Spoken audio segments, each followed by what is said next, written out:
Welcome back, everyone. There's no doubt that we've all collectively lived through a very difficult time over these last 2 years.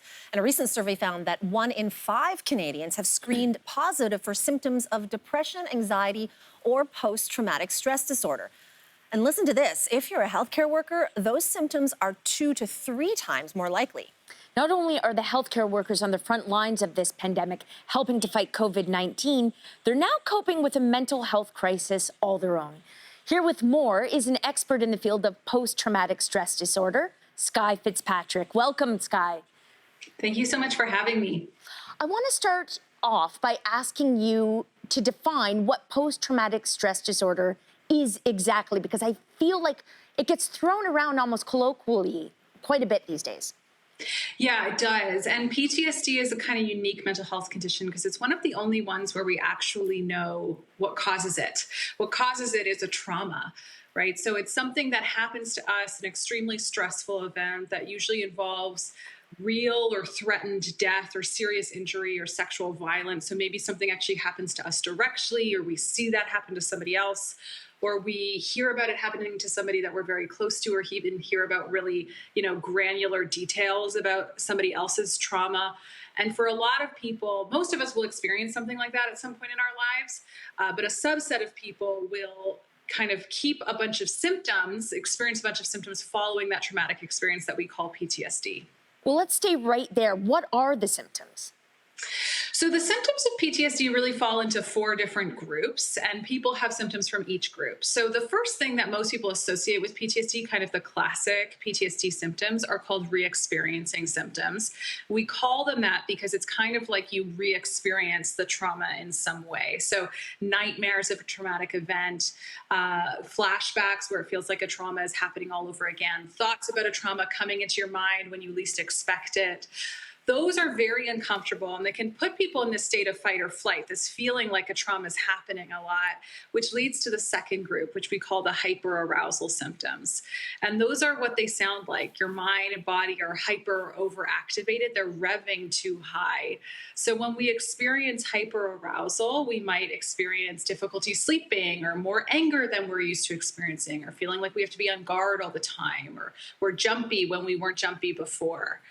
And those 2 groups of symptoms, the re-experiencing and the hyperarousal, collectively are so distressing that they kind of lead to our third group, and this group's really important, called the avoidance symptoms.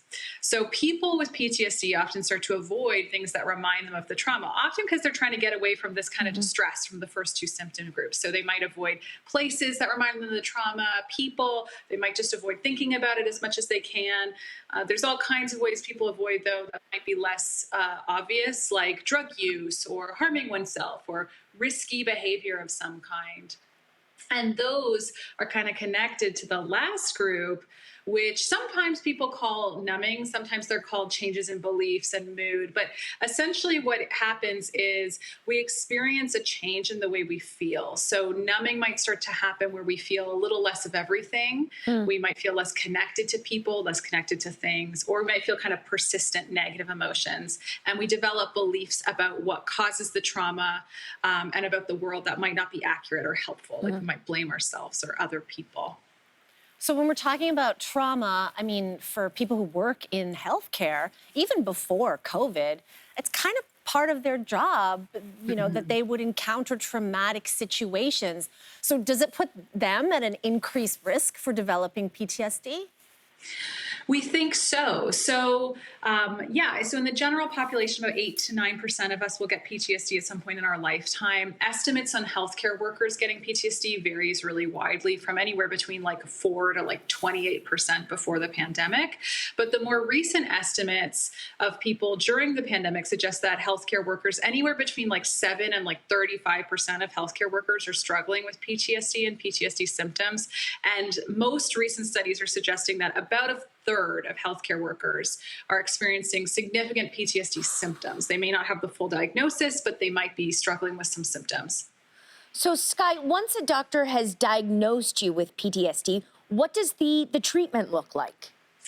There's a couple different treatments out there. So I mentioned that we might develop unhelpful beliefs about trauma. One thing we're trying to do there is trying to understand, it's like our mind, it's trying to understand how this could have happened, wrap itself around what we've experienced, but might develop these negative or unhelpful beliefs. So one set of treatments often helps people make meaning of the trauma, understand what's happened to them in more helpful ways, and change some of those inaccurate or unhelpful stories we're telling ourselves. The other set focuses more on avoidance. So I mentioned the avoidance symptoms is really important. One of the reasons that they're important is because they keep PTSD going, and they keep PTSD going because they prevent us from updating our trauma beliefs. So if I believe that my trauma memories are too dangerous, I can't tolerate having those memories or feeling the feelings that come with that. So every time a thought about the trauma reoccurs to me, I block it out or avoid it. I never get the opportunity to learn that actually I could tolerate it. It's a difficult memory and it's painful, but it's not threatening to have a memory. So one treatment really involves getting people to approach objectively safe trauma cues and reminders instead of avoid them, so that they can kind of recover and process the trauma correctly. Well, the pandemic certainly isn't over, and there really isn't any downtime for our healthcare workers. So how can they begin to manage the stressful reality of their day-to-day right now? Yeah, so there's a couple things that I think are important here. So one has to do with numbing. I had mentioned those numbing symptoms. And the truth is, these experiences that we're all having and that healthcare workers are having, these traumas, they're objectively difficult. It is normal and healthy to have negative emotions. So one thing we don't want to do when we're having those kinds of feelings is try and avoid them or numb them out or shut them down. That kind of interferes with our natural recovery to trauma. So having space to feel feelings and allowing ourselves to feel those difficult emotions so they can run their course is really important. The other thing that's really important has to do with social support. So we know that our relationships and how strong our relationships are is a big predictor of how much we recover from trauma. So connecting with those around us, sharing how we're doing, talking about how we're feeling, letting people support us, letting people hold that space for us is actually really important to recovery. And then in your research, you found that PTSD can actually have an impact on patients' relationships. So if you or a loved one is experiencing PTSD, how do you work on improving this area? Yeah, so that is something that we found. And so something that my collaborators have developed is a treatment that's delivered to the person with PTSD and their loved one, like a partner, at the same time. And it teaches them communication skills, and it helps them come together as a team and push back against PTSD. And that treatment, our research has shown, not only improves PTSD, but it also improves relationship functioning at the same time, which is great because they're also linked to each other.